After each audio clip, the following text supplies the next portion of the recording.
Olá pessoal, bem-vindo ao canal Boa Semente. Eu sou o pastor Júlio César, estou aqui diretamente de Angola, África.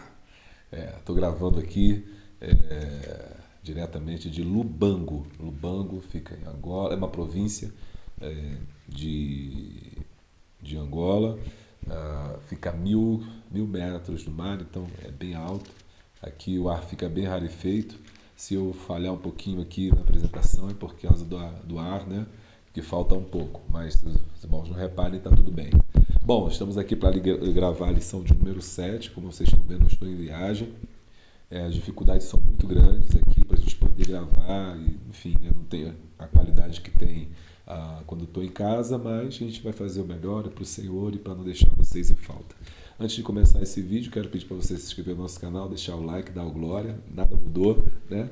Se inscreva no canal aí, deixe o seu comentário, é muito importante. Nosso vídeo hoje vai ficar um pouco mais curto, porque eu tenho muita dificuldade para poder gravar, mandar para edição, para minha filha em casa mexer.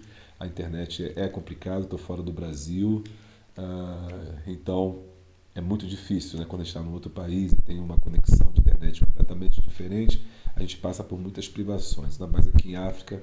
O sinal de internet é muito difícil, muito complicado. Eu estou agora na casa de uns irmãos aqui no banco que nos receberam com todo carinho e com todo amor. Mas, como eu disse, não podia deixar de gravar aqui para vocês. Então, em primeiro lugar, eu queria agradecer por todos aqueles que contribuíram para que eu pudesse estar aqui.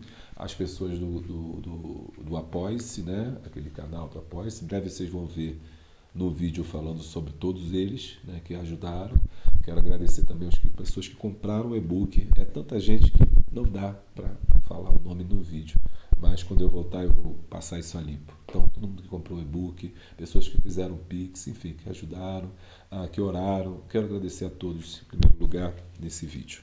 Vamos orar então. Senhor nosso Deus, nós te agradecemos por mais uma vez podermos estar compartilhando a tua palavra com os teus filhos, Senhor. Estamos, Senhor, alegres de poder estar aqui em África e poder, Senhor Deus, ó Pai, ser canal de bênção para os irmãos no Brasil. Quero te pedir uma bênção especial sobre cada um daqueles que nos ajudaram a concluir esse sonho e que nos ajudaram a trazer a tua palavra em missões. Pai querido, trazer um pouco de conforto, consolo, esperança e a tua palavra. Fique conosco, Senhor, aqui em África e também no Brasil, em todas as regiões. Cada professor seja muitíssimo abençoado pela tua palavra. É o que nós te pedimos, te agradecemos, em nome de Jesus. Amém. Bom, na aula de hoje, a gente vai estudar o livro de Miqueias, vai ser tudo bem reduzido, mas muito importante. Eu não podia deixar passar, né, esta lição. A primeira parte eu vou fazer leitura introdutória, depois eu vou fazer um breve esboço, não vai ser aquele esboço longo, né, de história para poder contextualizar, mas vou falar alguma coisa e logo depois a gente vai para a lição para a gente ganhar tempo. Bom, Miqueias, lição 7, Miqueias, um viver de acordo com os caminhos do Senhor. Texto áureo diz assim: Eu, porém, esperarei no Senhor, esperarei no Deus da minha salvação, o meu Deus me ouvirá. Está lá em Miqueias 7,7. Verdade aplicada, somos chamados a cumprir a missão de anunciar a palavra de Deus no poder do Espírito Santo com amor e fidelidade ao Senhor. Os objetivos da lição são três. Primeiro, mostrar o cenário da mensagem de Miqueias. 2. Destacar a ganância e a insensibilidade do povo. E 3. Apresentar lições do livro de Miqueias para os dias atuais. O texto de referência está em Miqueias, capítulo de número 1, versículo 1, 2, 3 e 5. 1. A palavra do Senhor que veio a Miqueias, morastita, nos dias de Jotão, Acás e Ezequias, reis de Judá, a qual ele viveu sobre Samaria e Jerusalém. Versículo 2. Ouve todos os povos, preste atenção, ó terra, em tua plenitude. E seja o Senhor Jeová testemunha contra vós, o Senhor desde o tempo e da sua santidade. Porque eis que o Senhor sai do seu lugar e descerá, e andará sobre as alturas da terra. Tudo isto por causa da prevaricação de Jacó e dos pecados da casa de Israel. Qual é a transgressão de Jacó? Não é Samaria? E quais os altos de Judá? Não é Jerusalém? Bom, a lição de hoje fala sobre o profeta Miqueias. Miqueias foi contemporâneo de outros profetas como Isaías, Amós e Oséias. O contexto da carta da profecia, né, do livro de Miqueias, é justamente um contexto da divisão do reino do sul e do norte. Você sabe que o reino do sul, né, ficou com capital em Samaria, criou a capital de Samaria, lá no tempo lá de Jeroboão. A gente já falou disso nos livros da tarde, você deve estar já bem expert nessa divisão. E ao sul ficou ali o reino de Judá, capital em Jerusalém. Com o tempo houve uma disputa entre esses dois reinos. Jerusalém se gabava de ter o templo, era a adoração do Senhor, e também, num texto muito antigo, a profecia lá de Jacó, Gênesis 49:10, de que dizia que o cetro jamais se afastaria da casa de Judá. Essa profecia que Jacó, lembra, ele deu aos 12 filhos que ele teve e falou como ia ajudar o cetro. Né? O cetro é o bastão, é o símbolo, o cajado real do rei, o cetro. Quando fala cetro, fala poder. Então ele vai dizer o poder não vai se afastar de Judá. Então o reino de Judá, esse reino do sul, se gabava de ser aquele da profecia, que era, no caso, né, aquele reino que teria primazia sobre todas o Israel, né, porque dele viria o Messias. Mas, por outro lado, o reino do norte, que não tinha capital, não tinha Jerusalém, criou uma nova capital, que é Samaria. E os dois começaram a rivalizar, né, dizendo que Deus estava em Samaria, e outros diziam, o do sul dizia que Deus estava em Jerusalém, ainda mais porque tinha o templo. Para poder concretizar essa rivalidade, Samaria, então, vai ser erguido nela um poço, o poço de Jacó. Então, o grupo que era do sul, as 10 tribos, desculpe, as 10 tribos do norte, vai dizer para o tribo do sul, né? Se vocês têm a promessa de Jacó, nós temos o próprio poço de Jacó. E eles começam a adorar no poço de Jacó. E também criaram uma outra capital espiritual, né, que foi Belém. A gente sabe disso. A gente viu isso, inclusive, na lição retrasada, que o rei havia criado a Betel, onde se fazia adoração, e também em contraposição a Jerusalém, que estava no norte. Bom, esse é o contexto. As duas rivalizavam e achavam que Deus estava no delas. No entanto, as duas estavam em pecado. As duas nações, tanto o reino do sul quanto o reino do norte, estavam fora, né, dos caminhos do Senhor. Praticavam a impiedade, a injustiça, o pecado, a imoralidade, a idolatria. Então as duas eram iguais. Esse livro de Miqueias ele te ajuda dentro dessa disputa dos Messias, a entender a conversa de Jesus com a mulher samaritana, lá em João capítulo 4, quando ele vai discutir com ela e vai falar que nem os verdadeiros adoradores adorarão ao Pai em espírito e em verdade. Como se fosse assim, para com essa discussão, aonde é que vai ser adorado, se vai ser em Samaria ou se vai ser em Jerusalém, porque os verdadeiros adoradores adorarão ao Pai em espírito e em verdade. Tá vendo? Tá gostando? Deixa o like e dá o glória. Quando a gente lê a Bíblia com mais profundidade, a gente começa a entender os textos do Novo Testamento. Você não pode entender a discussão de Jesus com a mulher samaritana se você não entender o contexto em que ele foi engendrado, né? Que é o contexto da divisão das duas tribos e a rivalidade entre elas. Bom, mas, no entanto, a mensagem do profeta Miqueias, ela é igual à dos seus contemporâneos. Chama atenção o número de profetas na mesma época. Miqueias, Amós, Isaías, né, que não é um profeta menor, mas profetizou no mesmo tempo. Mostra que esse reino dividido estava fora dos caminhos do Senhor. E Deus precisou levantar muitos homens para advertir Israel. Uma outra ligação com o Novo Testamento tem a ver com o que Jesus disse em Mateus 12:25. Que um reino dividido não poderia resistir.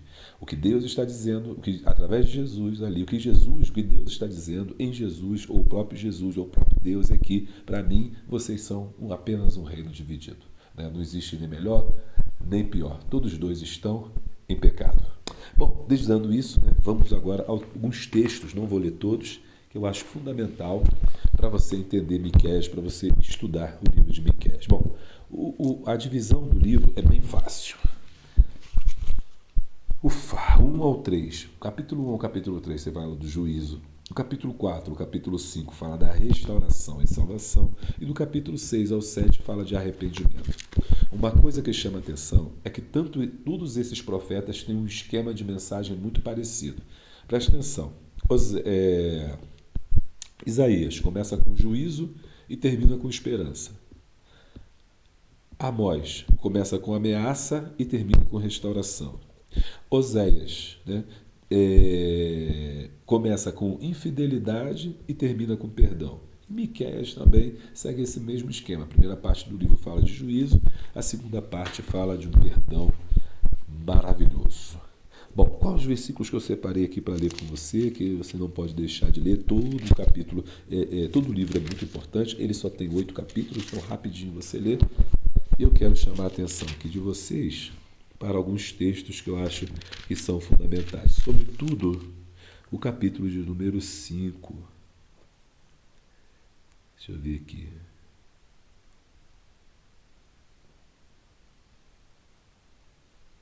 O capítulo 2 é muito bacana, mas não dá para a gente ler aqui, o livro já acaba muito longo, você lê só aí depois.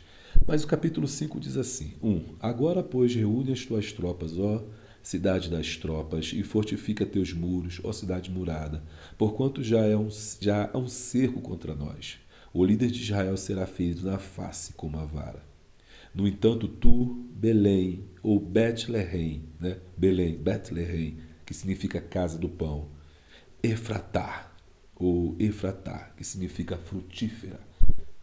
Efratá, frutífera, embora pequena demais para figurar entre as milhares de Judá, sairá de ti para mim aquele que governante e que governará todo Israel, cujas origens são desde os dias da eternidade. Eu estou olhando a Bíblia King James, talvez por isso vocês sintam alguma diferença, mas é um texto muito bom para a gente compreender a narrativa.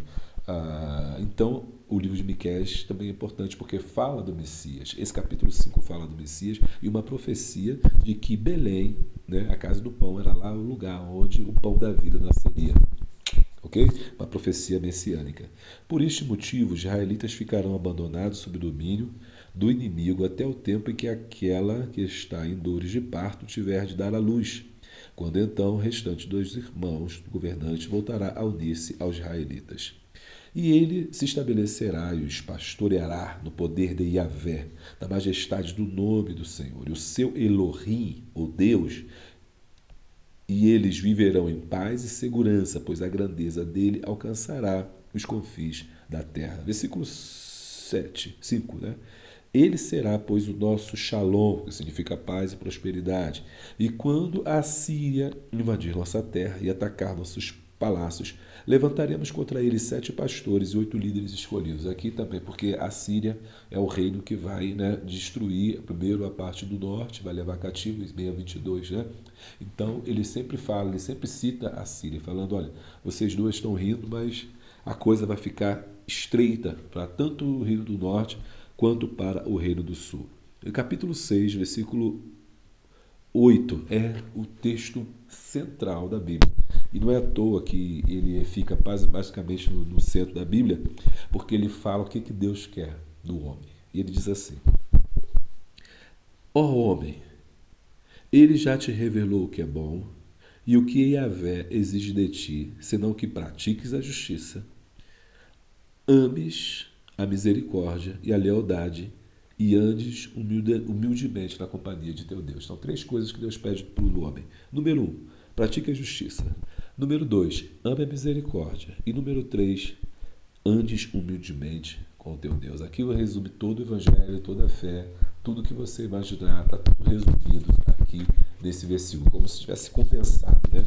Tudo que Deus quer de nós. Então, Miqueias 6,8, a verdadeira religião, é um versículo que eu gosto muito, está um pouco diferente aqui, mas que eu gosto muito porque fala da totalidade do evangelho. As 3 coisas que Deus quer, né? Que eu seja justo, que eu pratique a misericórdia e que eu ande em humildade. Justiça, misericórdia e humildade. Há 3 marcas, né, do cristão: justiça, misericórdia e humildade. Justiça, misericórdia e humildade. A justiça vem de Deus, julgar com retidão, discernir entre o bem e o mal. A misericórdia é a relação com os meus irmãos. E humildade é o caminho que eu e você devemos seguir.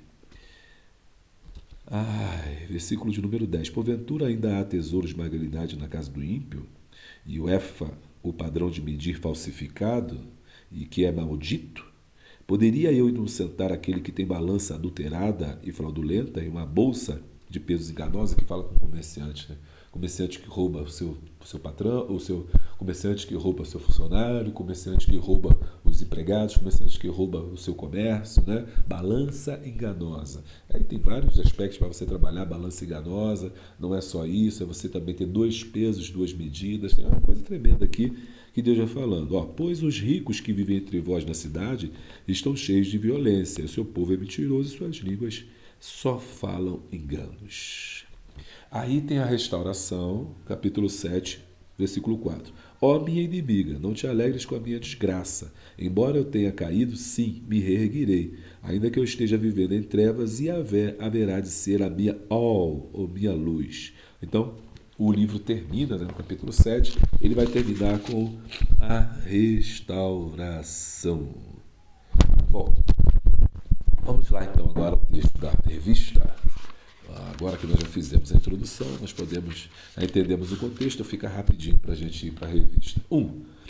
Antes, né, a profecia de Miqueias e uma denúncia contra o pecado, os falsos profetas, as justiças sociais e a corrupção, mas também contém palavras que revelam a misericórdia de Deus.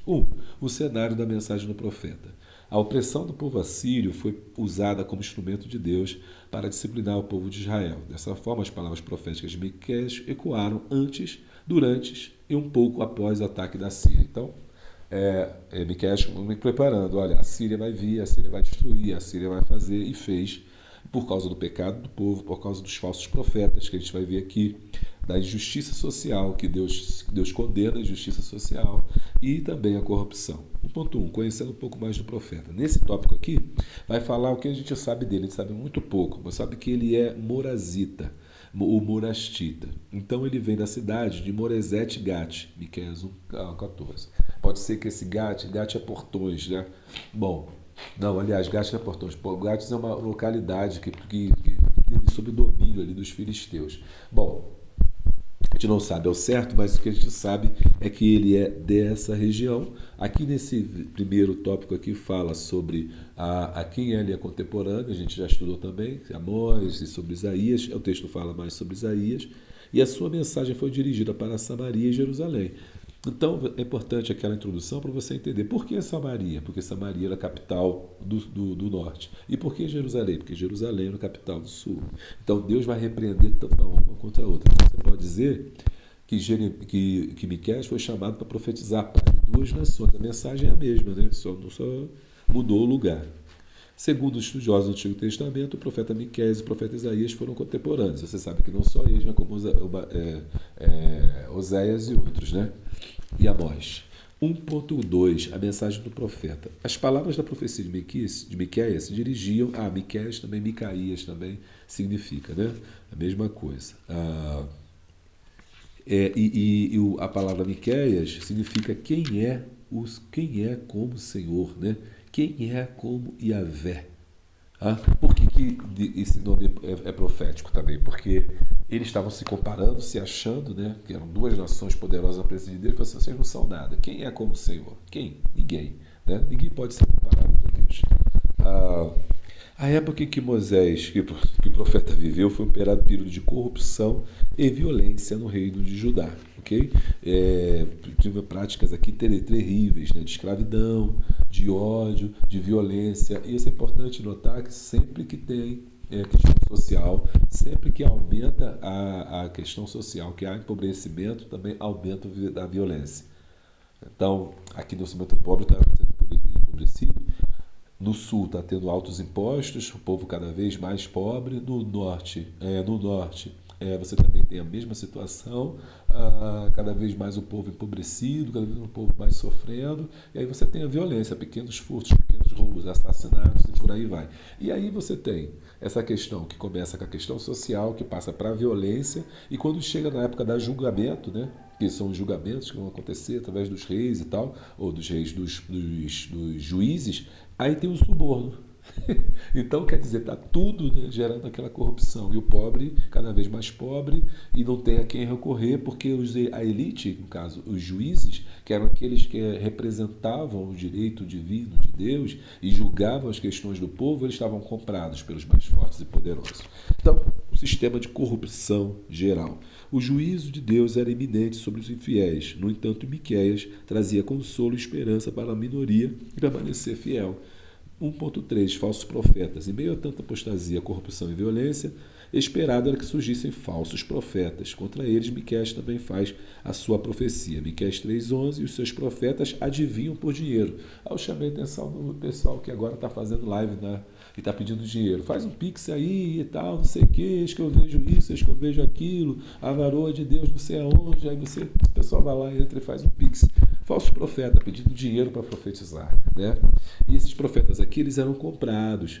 Por quê? Porque eles profetizavam aquilo que o povo queria ouvir. Então, ó, quero que você profetize aí sobre o meu casamento. Aí davam dinheiro e profetizavam a benção. Quero que você profetize aí sobre as minhas condições, sobre as finanças. Aí davam dinheiro e eles profetizavam a benção. Então, eles estavam sendo comprados, né? Eles recebiam presentes, os sacerdotes recebiam presentes. Isso aqui é um ponto importante, pena que não dá para a gente trabalhar, né? Receber presente é um problema. E esses sacerdotes não podiam julgar também porque eles recebiam presentes dos mais poderosos. Então tudo isso fazia com que a destruição viesse sobre o povo de Israel. São pontos que você tem que desenvolver. 2. A ganância e a insensibilidade. As duas coisas andam junto, né? Pessoas gananciosas são insensíveis. Pessoas gananciosas são insensíveis, elas não conseguem compreender, né, a vontade de Deus, o amor de Deus, e são insensíveis. Elas não vão pensar no próximo, pensar no outro, pensar no amor. E isso é movido pela cobiça, que ele fala na introdução. A cobiça pelas propriedades alheias predominavam entre aqueles mais abastados, os governantes e os líderes religiosos, uma vez que a riqueza era avaliada pela quantidade de terras que se possuía, bem parecido com o Brasil, né? Já falei com isso, a questão agrária. Para que tal objetivo fosse alcançado, não se importava em oprimir e defraudar seus compatriotas. Miqueias 2:1-2. Bom, 2.1. A crise de integridade. Como já dito anteriormente, a crise ética, moral e espiritual permeava toda a sociedade. Lá para o meio, quando os camponeses encontravam dificuldade em produzir aquilo que lhes era exigido para custear o alto estilo de vida das pessoas mais abastadas e influentes, os proprietários de terras tomavam suas propriedades e posses e subornavam os juízes, influenciando as decisões de justiça. Teve uma aula aqui que eu falei sobre isso, né? Eu falei sobre tanta gente no Brasil, concentração de terra, tanta gente no Brasil sem terra e uma pequena parcela da população com terra, grande concentração fundiária. No Brasil é igual, e lá também estava acontecendo. E eu falei que Deus condena isso. Aí um comentário veio, o senhor parece que está defendendo tomar terra. Não falei em momento nenhum tomar terra. Eu estou falando que as pessoas vão se haver com Deus. Quem invadir terra vai se haver com Deus, e quem está se concentrando terra também. Porque a terra não pertence ao homem, a terra pertence ao Senhor. Um dos grandes problemas aqui que o profeta está apontando é que eles não poderiam fazer isso com a terra, porque a terra é de Deus. Lembra daquelas leis que nós já estudamos lá atrás, que falava sobre isso, que eram para a proteção do pobre? Eles não estavam cumprindo. Pelo contrário, está dizendo aqui, ó, o próprio profeta deu a receita de que seria a verdadeira religião de Deus. Agradasse do Senhor, agradaria o Senhor de milhares de cardeiros, 10.000 ribeiros de azeite. Darei o meu primogênito pela minha transgressão. E aqui esse texto tem que ler, tá? Miqueias 6, 7, 8. Ó homem, o que é bom, que o Senhor te pede, que não pratiques a justiça, ame a beneficência e andes humildemente com o teu Deus. Então, esse é o que Deus pede de mim e de você. Bom, esse é o tópico, né, desse 2.2, a verdadeira religião. Deixa eu ver... Influente. Eu pulei aqui rapidinho, beleza, esse aqui é o 2.2. Então, voltando lá para o 2.1, que eu pulei aqui uma parte, me desculpe, que está falando sobre a terra, né?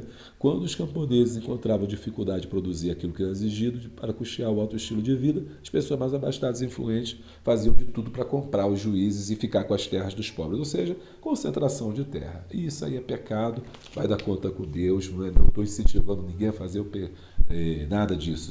Isso não é política, isso é Bíblia, isso é vida nova. 2.2, a verdadeira religião. Aí ele apresenta a verdadeira religião. E o que é a verdadeira religião? É Miqueias 6:8, que eu li lá com vocês. E aí esse texto que eu acabei de ler agora fica aqui nessa parte, mas eu pulei, mas estou voltando agora no 2.2.